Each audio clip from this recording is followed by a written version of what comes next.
Hi, my name's Paul. I'm one of the instructors here at the William Mangalis Institute. Join me today in how to make a handmade sourdough.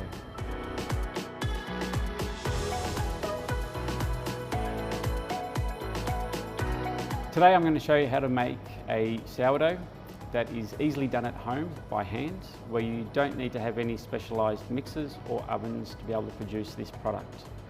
Obviously, the first thing you're going to need to do if you're going to make a sourdough loaf is to have a sourdough culture. I have two cultures here. I have a liquid culture and I have a stiff culture. These cultures are both made on baker's flour, standard white baker's flour. With these, the only difference between these is the amount of liquid that I'm using within the culture. One of the things that you can learn here at the Institute with the fundamentals that we deliver in our baking program is learning how to control the ingredients that you have to alter the outcome. This is a classic example. What I have is, with the stiff culture, I have 50% water to the flour weight. That environment produces very acidic acidity. So it's a very sharp, strong, sour flavour in our finished product.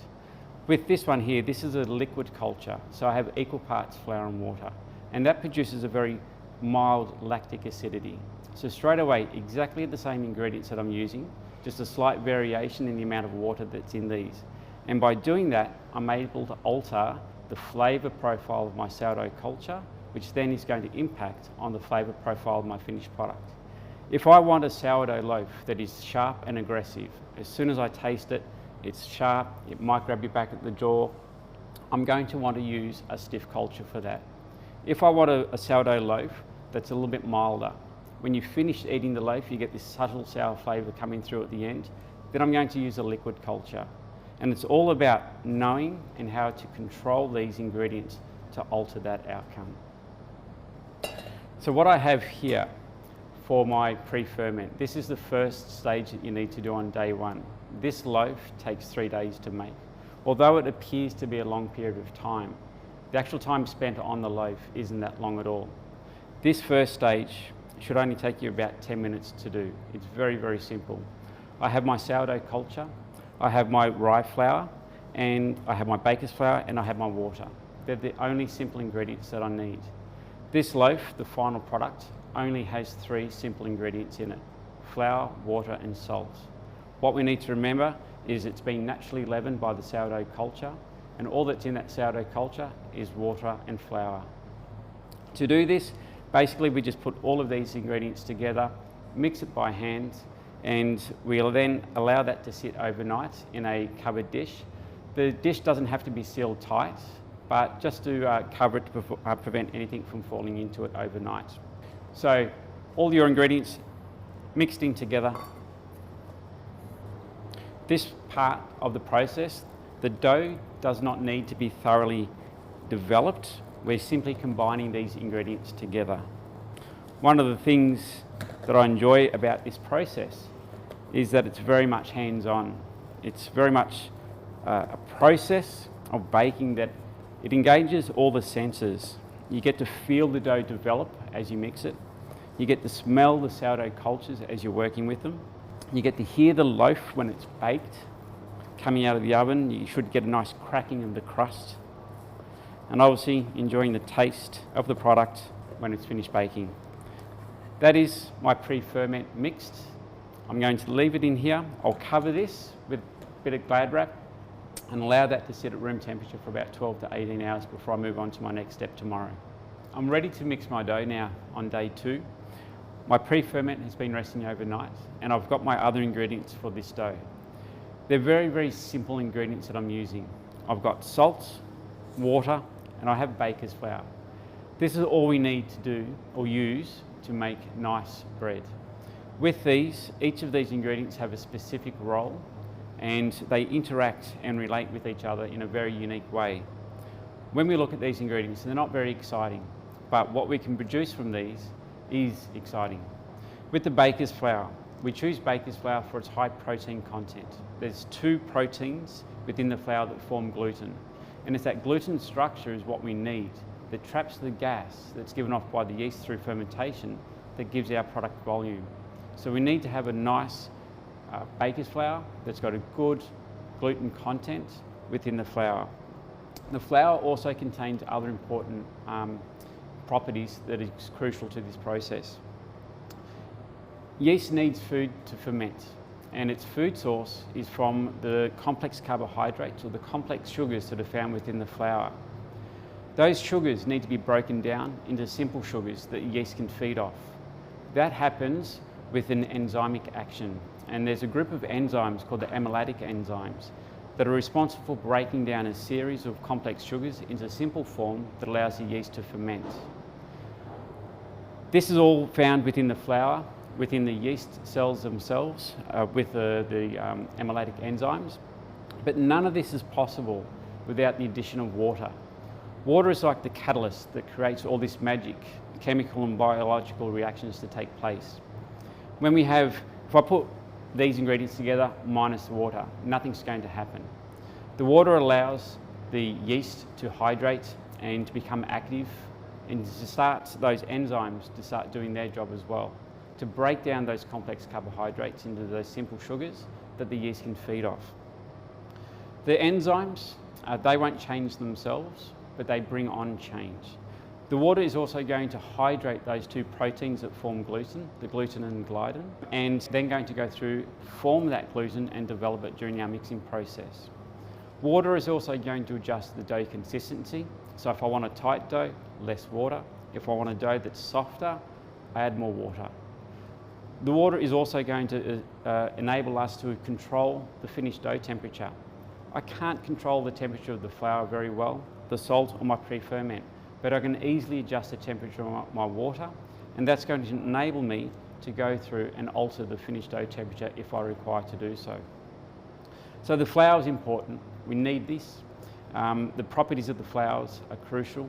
The water has a crucial part in this whole process. And then we have salt. When we use salt in cooking, we generally use salt to bring out the flavour of the ingredients that we're using. Salt in the baking process of breads plays a much bigger role than that. It enables the gluten structure to become tougher and stronger, so we get a better dough stability with our finished product. It helps to retain moisture in our baked product. It helps to kill off any unwanted yeast and bacteria that we don't want in our dough. It helps to assist with the overall colour over our finished product, and it also is going to assist with the flavour of our product as well. So three very simple basic ingredients: flour, water and salt. My pre-ferment, all that's in there is flour and water. There's nothing else that's in that pre-ferment, and this is all you need to make bread. Okay, so what I'm going to do now is to mix my dough together. So this is very, very simple. I'm going to add all of my ingredients together. I'll put it onto the bench and I'm going to start the kneading process. The beauty of this recipe is that you don't have to be a lot of physical energy into mixing this dough. It's a very, very quick, simple and easy process. However, it does take a little bit of time. So you don't have to sit there and work hard at mixing the dough. It's rather quite easy. So my salts, mix that around. My pre-ferment.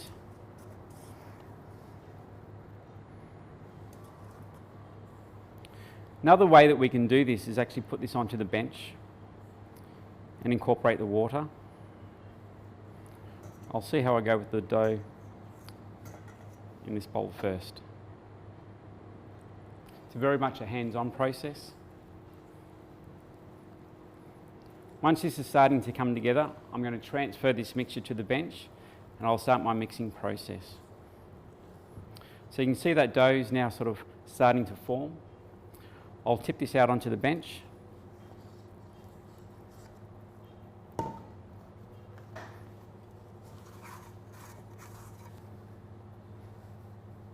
What I'm trying to do here is to get all of my ingredients combined. As soon as I've done this, the process of kneading, very, very simple. Now that this is done, all I'm going to do with this dough to knead it is simply stretch and fold 30 times. And it's a very, very simple process. So just stretch it out, fold it over.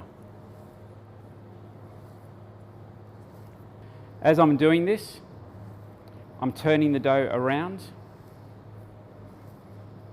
approximately 30 times. is all it needs. I'm just going to use my dough to pick up the remaining ingredients off the bench. That's my dough mixed. I'm going to put that into a container now and let that rest for approximately 1 hour before I move on to the next stage. So my dough's been resting for an hour now. I'm going to move on to the next mixing stage. I'm going to show you how, within that hour, the dough structure has changed. When I extend this dough piece out, you can see that it's extensible, and I'm able to pull a nice clear window on my product. To mix this, all I'm going to do now is to stretch and fold 30 more times. Stretch and fold it. When the dough starts to tighten up, push down on it a little bit firmer. I'm going to put that back into the bowl and allow that to sit at room temperature for about 12 to 18 hours before I move on to my next step tomorrow. Okay, so my dough has been resting in the fridge overnight now, and it's ready to bake it. So what I'll do is I'll take the dough out of the fridge, and we're going to score it before putting it into the camp oven to bake. Scoring is a crucial part of the process. Scoring allows for an even expansion of the loaf during the baking process, so that we get a nice even rise and shape of our finished product. It's also important to have steam during this process as well. Steam helps to prevent the formation of the crust during the first stages of baking. This allows the dough for even expansion, again assists with a nice even shape of our finished product.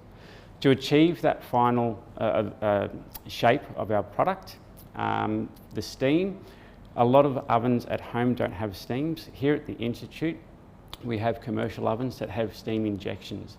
So one way around that is to cook it in an oven-proof dish that's got a good solid lid to it. And during those first stages of baking, the dough actually produces its own steam, and it simulates the same process of what we can achieve in a commercial oven that has steam injection. So my dough is in the camp oven now, ready to be scored. You can use any oven-proof dish, provided that it's the right size and has a good solid lid to it. Okay? All I'm going to do is just a simple cross score on top of the loaf. And that's ready to go into the oven now.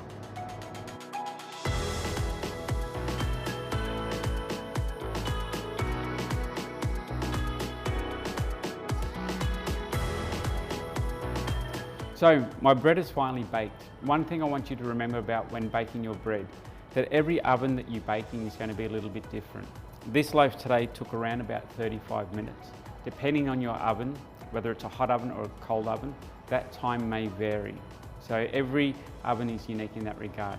What I'm looking for is a nice consistent colour over my product. It should sound hollow to the tap when it's finished baking.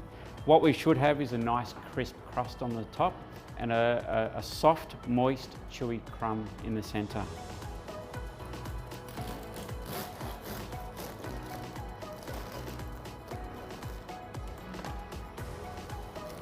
And that's our sourdough baked.